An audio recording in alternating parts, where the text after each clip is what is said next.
And we're staying on top of that developing story tonight. A neighborhood in Clayton County is the backdrop for yet again another officer-involved shooting in Georgia. Let's get straight to 11 Alive's Joe Ripley. He's been on the scene all night for us tonight, and he joins us live with new details in this case. Joe?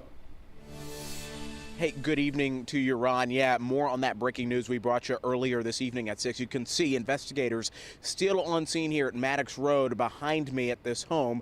Earlier, we spoke with the wife of the man shot and killed by police. She did not want to go on camera, but did identify the man killed as her husband, 38-year-old Miguel Gonzalez. She says Gonzalez has a history of mental breakdowns, but she never thought an episode would end quite like this.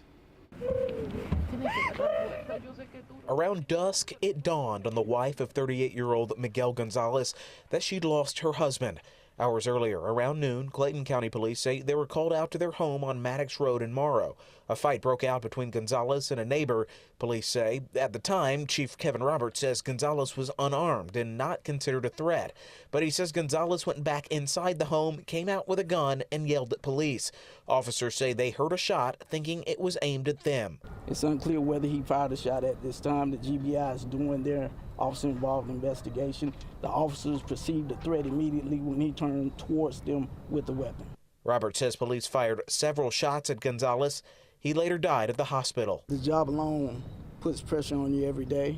No one expects to have to take a life, and certainly no one expects to have to sacrifice a life.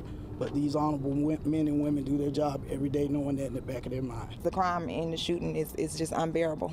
I don't feel safe. Tia Johnson lives nearby. She's used to hearing gunshots in the neighborhood and had seen Gonzalez walking down the street and yelling before. He was threatening to kill people in the neighborhood, just knocking on different doors. So, and I guess they just went ahead and they felt danger. They shot him. Johnson says while she feels for Gonzalez's family, she has to do what's best for hers. I'm ready to move. I have babies here, and this is my home. I'm not renting, so I'm scared for my life every day over here. So I'm definitely going to sell my home. There's a lot going on, and you do have to look at both sides. And I'm just going to pray for all the individuals involved.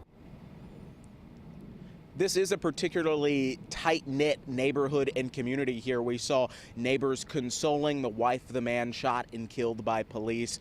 We can tell you that no officers were injured during this call. It's according to Clayton County Police Chief Kevin Roberts. Of course, the GBI, Clayton County Police, remain on scene collecting evidence and clues, whatever they can gather to piece together more information on this officer-involved shooting. Ron? Yeah, it's been really tough for law enforcement the past few weeks. Joe, thanks a lot for the update.